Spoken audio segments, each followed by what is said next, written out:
Good morning, I'm Joe Fryer. And I'm Savannah Sellers. Right now on Morning News Now, escalation. Major developments this morning in Ukraine. Right now, Russian forces ordered into 2 breakaway regions for what Russian President Vladimir Putin calls a peacekeeping operation. But in an emergency meeting at the UN last night, the U.S. ambassador called it a pretext for war. In this moment, no one can stand on the sidelines. We must meet the moment, and we must not look away. History tells us that looking the other way in the face of such hostility will be a far more costly path. All this as President Biden signs new sanctions against those breakaway regions, with more sanctions against Russia expected today. We have team coverage. A new chapter in America's fight against COVID. This morning, the CDC weighing whether to ease up on mask guidelines as new cases and hospitalizations go down. We'll get a doctor's opinion. Put to the test, a special election today in one Florida city getting national attention, while experts say the outcome of this local race could signal a shift for the rest of the country. And a very big problem for a small lakeside community. We'll tell you about the search for a very hungry 500-pound bear known as Hank the Tank, who authorities say is behind dozens of break-ins over the course of just a few months. It's a big bear. Hank the Tank is quite the name, too. It is. It's a serious problem, but it kind of makes me laugh. Okay, we'll get to that later in the show, though. We begin, though, of course, this morning with those worrying new developments in Ukraine and the fallout from the decision by Russia's President Vladimir Putin to send troops into 2 breakaway regions in eastern Ukraine. Yesterday, President Putin signed a decree. It formally recognizes areas that have been held by separatists as independent states. In a televised address after, Putin said the troops there would be there for, quote, peacekeeping. He described eastern Ukraine as ancient Russian lands and a major part of Russia's history. The West quickly condemned the move. President Biden signed an executive order prohibiting U.S. investment in trade in those rebel territories. The EU and the U.K. are also preparing sanctions. America's UN ambassador criticized Russia during an emergency Security Council meeting that took place last night. He has since announced that he will place Russian troops in these regions. He calls them peacekeepers. This is nonsense. We know what they really are. This move by President Putin is clearly the basis for Russia's attempt to create a pretext for a further invasion of Ukraine. Our team of reporters is standing by to bring us more on this story. NBC News senior White House correspondent Kelly O'Donnell is in Washington. We'll get to Kelly in just a moment, but we'll begin with NBC News foreign correspondent Matt Bradley in eastern Ukraine and NBC News reporter Matt Bodner in Moscow. Matt Bradley, let's start with you. What's happening on the ground right now? What's the latest on Russian troop movements in those separatist regions? Yeah, we just heard the announcement of the materiel that Russia has now sort of eked into those separatist regions, and there were actually 2 people who were killed overnight, 2 Ukrainian soldiers, and so, you know, the violence continues, as does the Russian encroachment into those separatist regions. But again, this is the real issue today, is whether or not this actually constitutes something like an invasion. Because remember, as I've been saying time and time again, for a lot of Ukrainians, they see themselves as having been at war with Russia for the past 8 years. Now, in reality, they've been at war sort of with Russian-backed or Russian-led separatists who are also Ukrainians with Russian passports who use the ruble and speak Russian. It's a very confusing and murky situation, and classifying it is a challenge in itself. But when we see these tanks rolling over the border, we have to ask ourselves, will this constitute an invasion? Because President Vladimir Zelensky has just announced that he actually, despite everything of the past that's happened in the past 48 hours, he doesn't see a large-scale invasion in the offing. And again, I think the best explanation for that remarkably cavalier attitude is that he, like many other Ukrainians, see this as a constant state of war. They see the threat from Russia as having never receded. Guys? Matt Bodner, Russia was widely condemned at last night's emergency UN Security Council meeting. The U.S. and others dispute Russia's claims that it's sending troops on what Russia is calling a peacekeeping mission. How is Moscow justifying this move, and are there signs this could be the start of an invasion? Thank you, Joe. Well, As for how Moscow is justifying this, we've seen kind of a lot of things thrown out there. There's, of course, the recognition of these two regions as independent states. Those states then signed treaties with Russia, already going through the Russian legislature. Putin, of course, as you mentioned, ordering in peacekeepers as part of their initial recognition agreement. And in Putin's speech itself, he made kind of a historical argument that seemed to undermine directly undermined the Ukraine's claim to being a state at all. And we also are hearing all these claims about Ukrainian aggression against Russian-speaking people in eastern Ukraine. So let's say you were in that Security Council meeting last night. You would have heard Russia's representative there making a form of this argument. Let's take a listen. The last few weeks already whipping up unfounded panic around the allegedly impending Russian invasion of Ukraine. Our Western colleagues have been unashamedly cramming weapons into the country, sending instructors there, essentially nudging the Ukrainians who have concentrated an 120,000-strong military contingent along the contact line towards an armed provocation against Donbass. So we're hearing a lot of stuff like that. Like further to your question about is this preparation for an invasion, rhetorically, the groundwork is certainly being laid. But one thing really to keep a close eye on is the actual specifics of recognition for Luhansk and Donetsk. The rebels control a much smaller portion of that territory than is actually kind of formally recognized by Ukraine. And so there's this back and forth now. Do these claims basically contain a large part of territory that Ukraine's government still controls? Will that be justification? We don't know. That's, like I said, the major question now. Matt Bradley, let's talk about Ukraine's president. He spoke to his country soon after President Putin ordered his troops into those regions. What was his message? Is Ukraine satisfied with these initial sanctions now from the West? No, I mean, Ukraine has always held the same line. They think that the sanctions shouldn't be reactive. They should be peremptory. They think that the sanctions should go against Russia now rather than waiting for Russia to take more action. Well, Russia's taken action and the sanctions are coming. They're probably going to want more crushing sanctions to dissuade Russia from doing anything else. But we're hearing from Vladimir Zelensky again today, after that address he made last night. He's sounding remarkably optimistic, and that's because of the limited nature of the incursion that we saw or we are seeing right now in real time. And because that's the line he's been hewing toward the entire time for the last several weeks. So this is something that you could classify as wishful thinking. In reality, I think it's just that this country is used to being in a state of war, and so is its president. So really looking forward, it's really going to matter what Russia does. The ball is now in their court, and the world is really waiting to see what they do. President Vladimir Zelensky is in that same position. He has to wait and see. Guys? Matt Bodner, very quickly, I mean, does Putin fear these new sanctions? It doesn't seem so. I mean, throughout this entire thing, they've basically directly addressed this situation and said, we think we're going to get sanctioned no matter what. That's a bit kind of like a domestic talking point.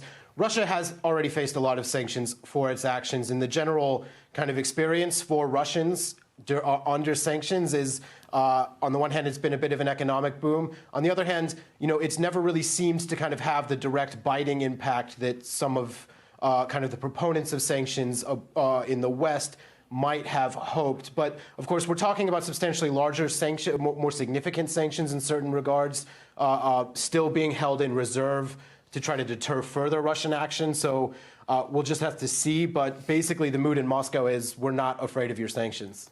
Matt Bodner in Moscow, Matt Bradley in Ukraine. Thank you both. And let's pick the conversation up right there with NBC News senior White House correspondent Kelly O'Donnell in Washington this morning. Kelly, let's continue this conversation on the latest on these sanctions. So President Biden responded to the Russian advances by imposing new sanctions. That was on those two separatist regions of Ukraine. And last night, Deputy National Security Advisor Jonathan Feiner said more are on the way. First, let's listen to that. We will continue to assess what Russia does overnight. We are going to be imposing significant sanctions on Russia tomorrow. So, Kelly, it's tomorrow. Tell us, what kind of action are we expecting from the White House today? Well, we expect this next phase of reaction from the Biden administration, and they have not yet defined what that will look like. So the first wave of sanctions that we saw imposed really was very targeted and very limited, and as you heard in our colleague's earlier report, may not have a lot of impact on Vladimir Putin at this point. Targeted to the two regions within Ukraine that have now been sort of adopted by Putin. He declared that they belong to Russia, and so the U.S. is targeting any trade and financing and business done in those places as a first step. So today, the question will be, how robust will sanctions be beyond that? What we have not yet seen is the kind of broad sanctions that we have heard talked about among the U.S. and its European allies for weeks, if not months now. And part of that really goes back to the whole idea of when does Putin's activity and when does his aggression trigger something of a certain scale? You might remember there was a lot of controversy when, during the president's press conference back in January, he talked about a minor incursion. Is that what this is right now, with Putin claiming two parts of Ukrainian sovereign territory as his own? Is that what they're talking about, or will he go beyond that? So it's still early in Washington, of course, so they have not defined what these new sanctions will be today. But that's the top question we'll be looking at, as to see what the U.S. is learning about any steps overnight that have happened on the ground and where they want to go, and what European partners are saying as well. Savannah? So, Kelly, just yesterday, this conversation that we were really having about the White House and the Kremlin was about this agreement in principle to a meeting. Now, here we're talking about these sanctions today. Does this advancement by Russia close the door on that potential meeting, on diplomacy in general? Well, we've put that question to top officials, and they are not closing the door to diplomacy, in part because even as aggression begins, you need diplomacy sometimes to wind it down, to have a ceasefire, to take other kinds of steps to try to cool things off. So they're not closing the door. But at the same time, Putin's actions and his disregard for the national rules of Ukraine and the international order of the United Nations certainly changes things. And so what we don't know is, will there be the step that was going to happen first, which would be Antony Blinken, the U.S. Secretary of State, and Sergei Lavrov, the foreign minister of Russia, meeting. That could still happen as a way to try to see where things are. The prospect of a Biden-Putin summit always seemed far off and seems even more far off today. And Savannah? Kelly, quickly, you just posed this question. When does his aggression trigger a full-scale reaction? Is there concern internationally about that, this international resolve to move to take a more firm stance against Russia?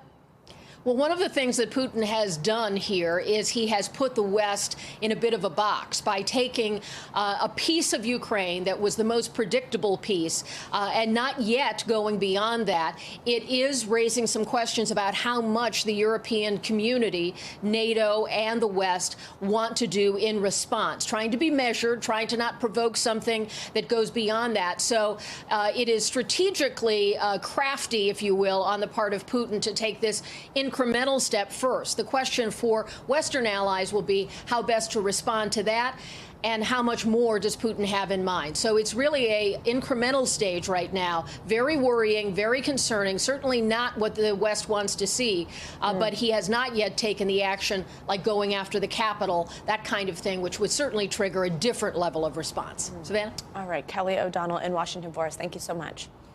Coronavirus cases are falling across the country, and more states are rolling back restrictions. NBC News national correspondent Miguel Almaguer takes a look at our new normal and the new criticism the CDC is now facing. It's not just the dramatic drop in hospitalizations, but the sharp decline in infections, down 64%, that could help pave the way for the CDC to roll back national masking guidance this week, while it's unclear if there'll be any impact on airplanes and public transit like the subway. When you treat others with... In states like New York and California, there is pressure to unmask in the classroom, despite low vaccination rates for children and the CDC's guidance to keep them. We will be announcing a specific date, that date with destiny. The masks will come off. With the CDC already under scrutiny, the New York Times says the agency isn't publishing large portions of data it's collecting, like the effectiveness of boosters for younger Americans and signs of the virus in wastewater. The agency telling the paper some raw data could be misinterpreted. The CDC is obligated to provide us with excellent data. I think if they have preliminary data that are not yet internally consistent or robust or validated, they are under no obligation to provide those data, which would only be confusing. As our nation remains eager for a new normal, several new studies show 3 doses of a COVID vaccine, or even 2, could offer longer protection from serious illness and death. Whether to get a booster or not is going to become more of an option, with the exception of very specific settings or occupations. I think for most people, it'll really be about their own sense of risk. An evolving pandemic as our future begins to resemble our past. Miguel Almaguer, NBC News. Let's now bring in NBC News medical contributor Dr. Natalie Azar for more on this. Dr. Azar, always great to have you with us. So many states are now shifting to treating the virus as an endemic rather than a pandemic. Health officials are still monitoring subvariants, though. There's this BA2. How do we make sense of loosening restrictions while there's still this potential of a variant? How do we essentially live with this virus? Well, Savannah, that really is the tension here. I think that as much as we're sort of striving for this concept of endemicity and how we're going to live that way, I'm not sure, number one, that we're there yet. And number two, we're really doing this by trial and error. As you mentioned, we do have the threat of the subvariant BA2 lurking. It is more transmissible, which means that we had a very, very steep rise in our Omicron cases, and we're seeing a steep fall. But that subvariant could really sort of what the experts are calling extend that tail. And what that means is that we're looking at significantly more deaths. We still are having over 100,000 cases a day, and we're still having 2,000 deaths a day. This is still well above where I think all of us would feel comfortable settling into sort of an expectation the way we do around influenza, Savannah. So, as one expert put it, I'd rather have those masks on for a month too long than a month too short. We've been here before. We were surprised when Delta receded and Omicron came up. I think we always have to be very, very nimble and flexible in terms of our responses. One of the things I want to ask you about now is a tool that we've got to keep fighting this, which is testing. I mean, for most of the pandemic, we relied on testing so much to keep COVID from spreading, to understand where breakouts were happening, to really dictate our own actions. What happens to testing now? Do we need to be testing as often? We're seeing other countries not make quarantine as much of a focus anymore. What does this mean? How should testing fit in? Right. I mean, I think that testing still does need to be an integral part of our approach to this. It's not something that I think just goes by the wayside. I think the urgency for testing is reduced in terms of, the doing broad testing in schools and offices and things like that may go away as long as our case rates stay low and our hospitalizations are low and our ICUs are not at capacity. I think there's a lot of metrics that experts are going to use to make those recommendations, Savannah. But we know that testing, just like isolating when you're sick and symptomatic and things like that, are still going to be here. They're not going away. All right, Dr. Natalie Azar, thank you so much. And if you at home have a question for one of our wonderful doctors, let us know. Email us at morningnewsnow@nbcuni.com with your questions, and let us know if you want to stay anonymous. Jury deliberations are underway in the federal hate crimes trial for the 3 men convicted of killing Ahmaud Arbery. Both prosecutors and defense attorneys made their closing arguments to the jury yesterday. Gregory and Travis McMichael, along with William Roddy Bryan, already face life sentences after they were convicted on state charges. Verdict in this federal trial could come as soon as today. Tomorrow is the 2-year anniversary of the day Arbery was killed. NBC News correspondent Ron Allen joins us now from Brunswick, Georgia. So, Ron, good morning to you. First of all, recap. What did we hear from both the prosecution and defense during yesterday's closing arguments? Joe, this case comes down to motive. Why did the men do what they did? The basic facts of the case are not in dispute. This is not another murder trial. It's about whether or not the defendants, the McMichaels and William Roddy Bryan, went after, chased Ahmaud Arbery and shot and killed him because he is black. It's as simple and as complicated as that. The prosecution insists that everything that the men did, or so many things that they did, was because of Arbery's race, and were he not black, this would not have happened. The defense maintains that they pursued Arbery because they thought he was a suspect, because they thought he was behind or responsible for a string of burglaries, robberies in the neighborhood, although there was no evidence really of that presented during either trial, essentially. So that's what this comes down to. That's what the charges are, that of federal hate crimes, trespassing, kidnapping, and use of a firearm. It's not about murder. It's about whether the McMichaels and William Rodney Bryant did what they did because of Arbery's race. Joe? So, Ron, as we mentioned, tomorrow will be 2 years to the day since Arbery was killed. We have seen his family front and center throughout this hate crimes trial, as well as during the murder trial. How are they doing now as this trial nears a possible conclusion? They're hanging in there. You know, it's very tough for families to go through this, a trial like this again, to see that video that we've all seen again and again played at this trial as well as the first one. Here's a bit of Wanda Cooper-Jones, Arbery's mother, speaking after the final arguments came and the case went to the jury. Take a listen.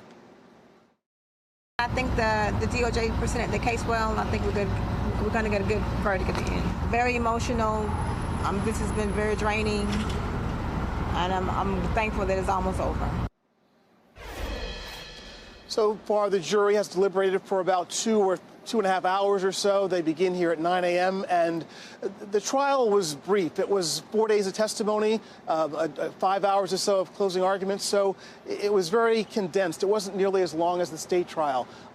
Whether that means the jury will come back sooner or later, of course, we don't know. But again, 2 hours so far, and they begin deliberations again at 9 o'clock this morning. Ron Allen in Georgia. Ron, thank you so much. And now let's get a check on your morning news now weather. Michelle Grossman is with us this morning. Hey, Michelle. Good morning to both of you. Well, we are really, really busy this morning. The radar is lit up. We're watching strong storms, and we're also watching snow this morning. We've been watching strong storms, even some tornado warnings since overnight hours. We continue to watch them this morning, and we will continue to watch them throughout the day. So this is what it looks like on radar. You can see all that rain down to the south, lightning, hearing some thunder as well. And then the blue, that is the snow. So this will be the story as we go throughout the day. Very busy today. Then another storm is on deck for tomorrow. So we do have coast-to-coast storms. We have winter weather alerts for 28 million people from the west to the northern plains, the Great Lakes, central and southern plains, even over to the interior northeast. And that's because we're going to see more snow later on this week. Wind chill and freeze alerts for 16 million in the pink. We're seeing wind chills as low as 30, 35 below zero, dangerously cold this morning in some spots.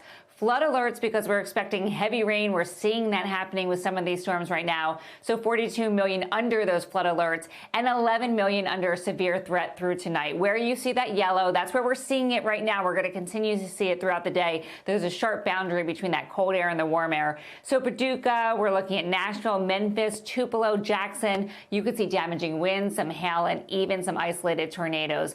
Up to 4 inches of rain in some spots. It's happening pretty quickly, too, so we could see some flash flooding. That's a lot of rain, but when it comes in such a short time, that's when we get the problems. I mentioned those wind chill alerts stretching to the southern plains. Again, wind chills as low as 35 below zero. So you guys, it is busy. We're going to continue to track this storm and then the one on deck for tomorrow, too. Police across the country are seeing a disturbing rise in violence on public transit. Here in New York City, at least 6 people were stabbed while waiting for or on the subway over the weekend.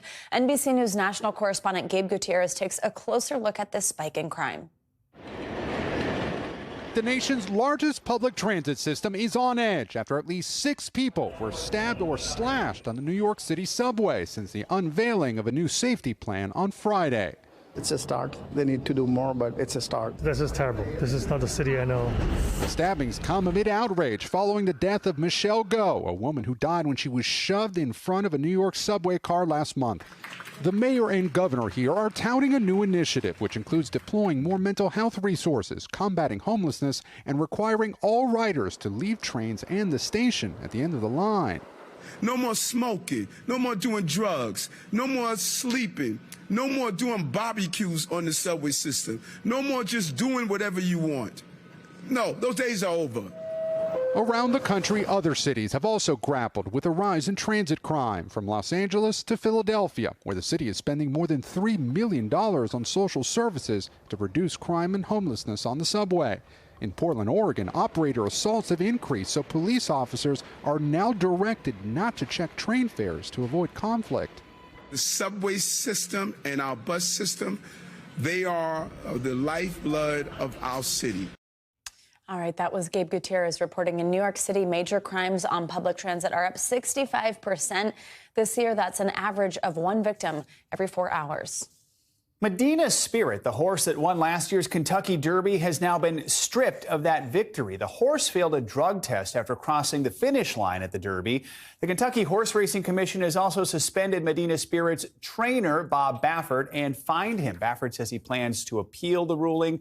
Medina Spirit died in December after collapsing near the finish line at a racetrack in California. Churchill Downs, where the Kentucky Derby takes place, says the second-place finisher, Mandaloun, is now recognized as the 2021 winner of the Kentucky Derby. All right, let's now take a look at what's making news around the world this morning. Ali Arouzi joins us from Tehran. Ali, good morning.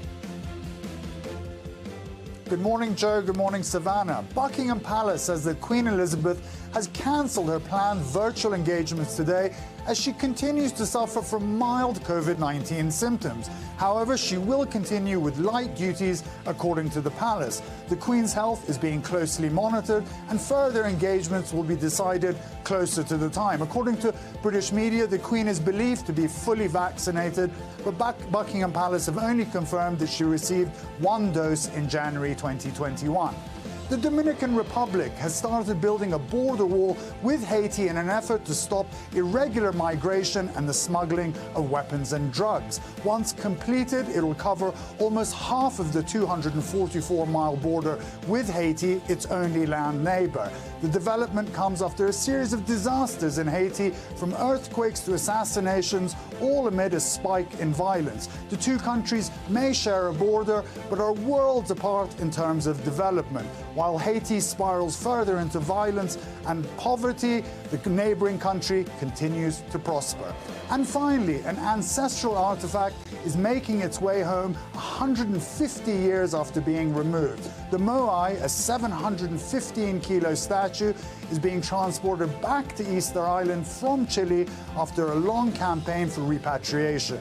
The iconic stone monuments are monolithic human figures carved by the Rapa Nui people on Easter Island in eastern Polynesia between the dates 1250 and 1500. The giant heads have brought the island fame as well as UNESCO World Heritage Site status. And those are your headlines, guys. Very neat. All right, Ali, thank you so much. Britney Spears is reportedly ready to tell her side of the story about her career and family, and she'll make a good chunk of money doing it. Deadline and Variety are reporting that Britney has signed a deal with Simon & Schuster to publish a tell-all memoir about her personal life, career, and relationship with her family. Citing sources, the New York Post says the deal is priced at $15 million. We've reached out to Simon & Schuster along with Britney Spears representatives for comment, but have not heard back. The news comes just a few months after Britney won that high-profile legal battle with her father, ending her long-running conservatorship. Much more to come, but I have a feeling this will probably be a bestseller if it is. Yeah, and I have a feeling a lot of publishers were hoping to be the ones to work with Britney on that, so that's pretty exciting. No kidding. Yeah, all right, thank you, Joe. Yep. Now to the latest in our ongoing series, County to County. In Jacksonville, Florida, people are voting today in a special election to fill a seat on the city council. And even though this local race won't change the balance of power, both Democrats and Republicans are paying attention on a national level and pouring in resources even. NBC News correspondent Shaquille Brewster joins us now from Jacksonville. Hey, Shaq, good morning. So we've seen this happen across the country, even school board races becoming sort of electrified on this national level. So explain to us why this particular race is getting so much attention. No, really good question and point that you make there, Savannah, because this is a local city council race that usually wouldn't get much local attention, let alone national attention. But it goes to why we're following Duval County. This is an old Republican stronghold that Democrats have been winning, that they feel like is trending blue in recent cycles. And both sides see this as almost a test of what they've been seeing recently. I spoke to the Republican county party chair here, and he told me that they have put in more time, more energy, more resources into this city council race than any race in history in terms of that level. And listen to a little bit of why he said that is. I think it's going to be a great indicator of Republican enthusiasm. It's also going to be a great indicator of just how far the Republican Party has come to turning Duval County red again. The pendulum has begun since the 2020 election to shift in our direction. It reflects the sour mood against Democrats. It reflects also a sour mood, particularly against their policies, their ideology, their radical woke leftism. He believes a Republican win today will signal that they can be more successful in future elections and stop that trend that we've been seeing here. So, Shaq, tell us about both sides. Tell us what voters are saying. What are Democrats and Republicans feeling coming into this election? So you just heard from the Republican chair. Well, the Democratic chair, he's saying something similar in terms of the importance and value of this race. He believes that the final vote will come down to fewer than 500 votes. That's how tight he believes this election is. Listen to what he's watching for today. This is a countywide race where a lot of people are trying to see whether this county will remain blue, as it has been. A lot of people are not immune to the fact of all the issues that we're seeing happen nationally. Gas prices are up, inflation is up, people are dealing with higher grocery prices.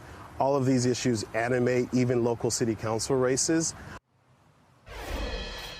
One point that he made and his source of frustration is that the national Democratic priorities, things like police reform, health care, they haven't been passed so much in Congress. So he's saying if National Democrats got things done in Congress, got more things done in Congress, it would make his job easier at turning out more vote. And Shaq, quickly before I let you go, what about the candidates themselves? What are they saying? Yeah, you know, one thing that they say is they feel the pressure. They feel the attention that they've been getting from the outside and the scrutiny that they've been seeing. But they want to focus more on specific issues that they are targeting. Listen to my conversations with them yesterday. What are those issues? What are the things that voters have been talking to you the most about? Well, I mean, we started talking about the fact that we feel like we need somebody on city council who is about transparency and accountability. I think this race is essentially a referendum on support for public safety. A vote for me tomorrow is a vote that the citizens of Jacksonville have the backs of the men and women of the Jacksonville Sheriff's Office. So you hear they want to talk about police reform or public safety, and then you heard the Democrat there talking about accountability and transparency. She mentioned potholes and waterways that she's been hearing complaints about. You get a sense that the candidates are talking about something different than what those party leaders are focused on. But I think the bottom line is no matter what happens today, there'll be signals that people can take across the country. Yeah, Shaq, great point there at the end. Thank you so much. Great to see you. Time for our mental health check-in, where we walk through some of the biggest mental health headlines and how they might affect you. It's also a time to pause, take a moment, take a deep breath, reflect on our emotional well-being. Let's bring in Dr. Soumya Dave. She is a psychiatrist and the author of What a Happy Family. Doctor, always good to have you with us. So let's start with the topic of eating disorders among boys and men, something we may not often talk about or as much as we should. Experts say the pandemic may have put pressure on some to stay quarantine fit despite lockdowns and restrictions in the gym. So what does an eating disorder look like among men, and why is it so often overlooked and underdiagnosed? Such a great question. So often when people think of an eating disorder, they might think of a girl or a woman restricting her eating, exercising a lot, maybe even binging and purging food in private. And while those behaviors can happen in boys and men, it's also important to remember that they can exhibit different behaviors. So maybe they'll increase a lot of protein intake and decrease other nutrients. Maybe they'll focus a lot on one type of workout, while really changing their daily interactions with their peers and foregoing other activities. So what we really want to see is, are these changes in exercise or these changes in eating, are they interfering with someone's daily life? And so that's the really big takeaway is, can we provide support for someone who's really having this impact their day-to-day functioning? Absolutely. I'm working on a story on that right now. The other thing that's kind of fascinating is that the diagnosis is hard because sometimes doctors aren't used to that being what they would diagnose a young man also. Let's turn now to the stress of feelings. Everyone's heard the saying, fake it till you make it, but research shows faking your feelings might cause some real harm. Tell us about the impact this can have on your body and how we can break some of those habits and just be more honest about where we're at emotionally. Sure. So first of all, faking our feelings and denying our feelings is very tiring. So we can feel this emotional strain that comes from doing that work of putting on a front that's not really reflective of how we feel. Second, it's stressful. It's stressful to not be honest about how we're feeling. And what that can do is increase the levels of the stress hormone cortisol. Now, that hormone affects many, many systems in our bodies, our muscles, our heart, so many more. And we really see that tie between physical and mental health. And third, people often know if we're not being truthful, especially those who know us well. And so that impacts our interactions, our relationships, our bonds with people. Now, in terms of how to manage that, one of my favorite phrases is, if you can name it, you can tame it. There's a form of journaling called affect labeling, where it really involves just sitting down and writing out what you're feeling in order to help manage and process with those emotions. Breathing exercises can also be a really great way to manage our emotions. And when we practice deep breathing, we activate our vagus nerve in the body, and that creates these feelings of calm and well-being throughout our entire body. And then lastly, just understanding that we have agency over our emotions. We don't have to believe every single thing we think and feel, but if those feelings do come, we have the tools to manage it. And with daily practice, we can all get there. Good advice there. Great advice. Finally, Doctor, the Winter Olympics are over for many athletes, so the mental health challenge is just beginning. It's not just during competition. Athletes are speaking out about depression after the Olympics, saying their self-worth plummets when they get home. This is a lesson for all of us. How hard is it to separate self-esteem from work? How can we learn to do that on a day-to-day basis?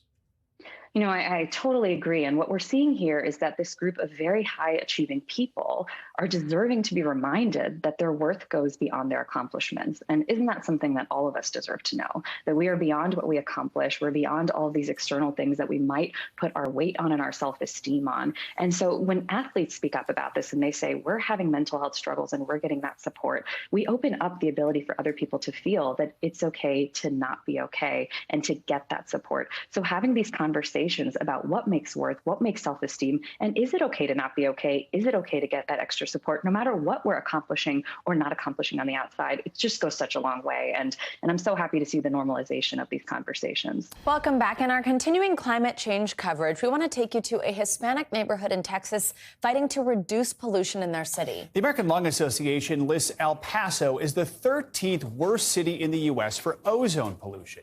NBC News Now correspondent Isa Gutierrez shows us what's being done to change that.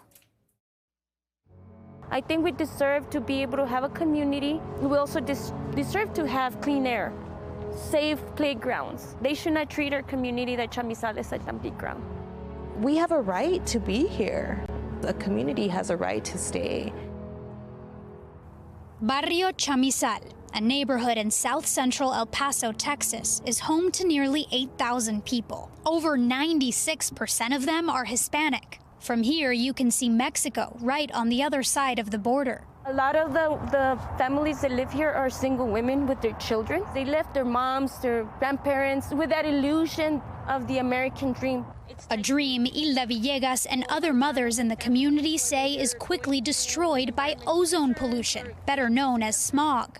The American Lung Association ranks El Paso as the country's 13th worst city for ozone pollution, topping places like New York and Dallas. I think one of the most sort of visual environmental violations that you see is the Western Refinery, now Marathon Refinery.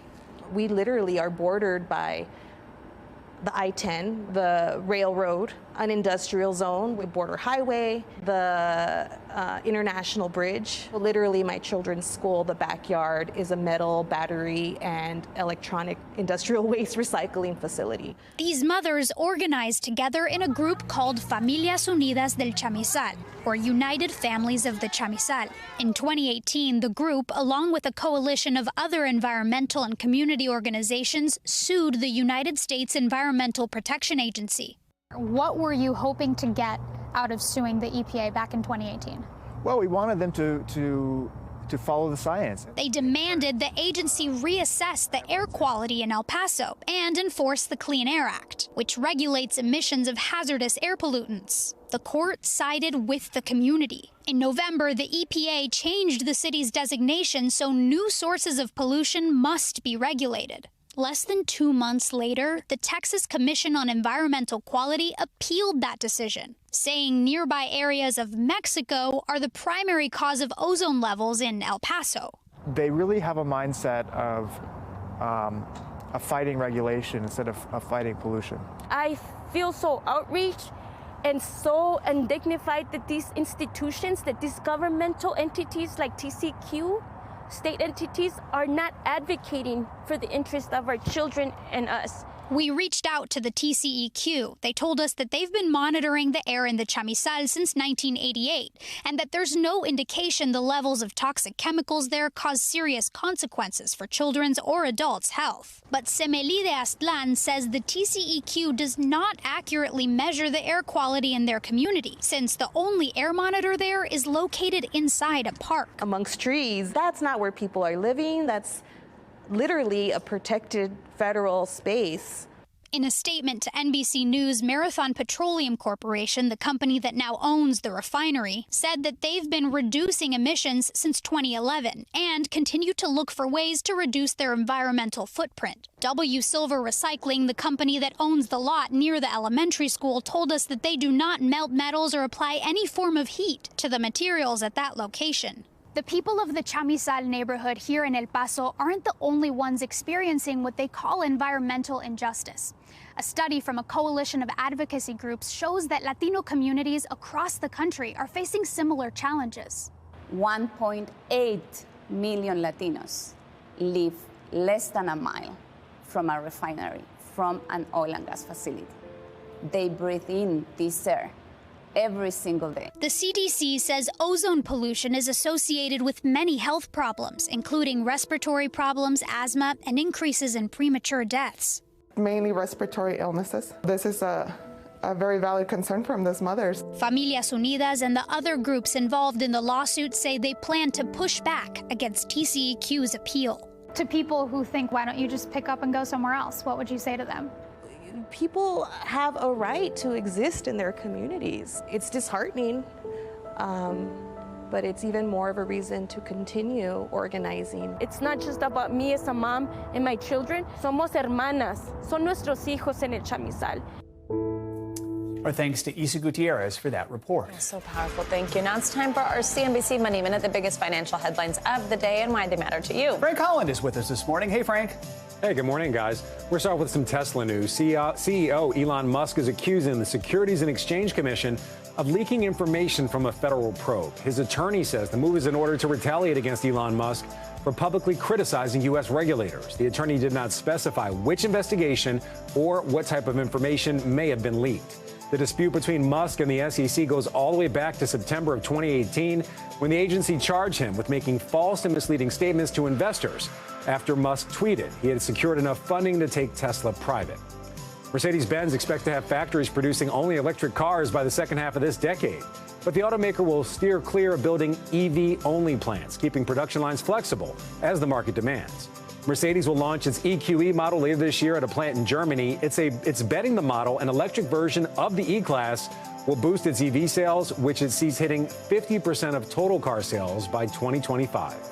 And with tax season underway, a new survey from Bankrate finds 2/3 of adults have at least one worry about their possible refund. Those include concerns the refund will be smaller than usual, will not make as big of an impact due to inflation, or it'll just be delayed.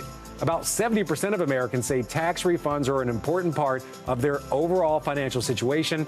The most popular plans for their refund are to save some or all of the money, pay down on debt, or use it for day-to-day expenses. Some people even use it to give a gift to their favorite CNBC reporter. Yes. Some people do that. Yes. I'm not saying it's you guys, but some people. You're right, it's not us. Sorry, though, Frank. I think it's going to be delayed, so don't hold your breath. Thank you. Thanks, guys. The Winter Olympics in Beijing have wrapped up, but for some, the games have sparked more interest in Chinese culture. Yeah, NBC News correspondent Harry Smith takes us to one of the most vibrant areas of New York City, Chinatown.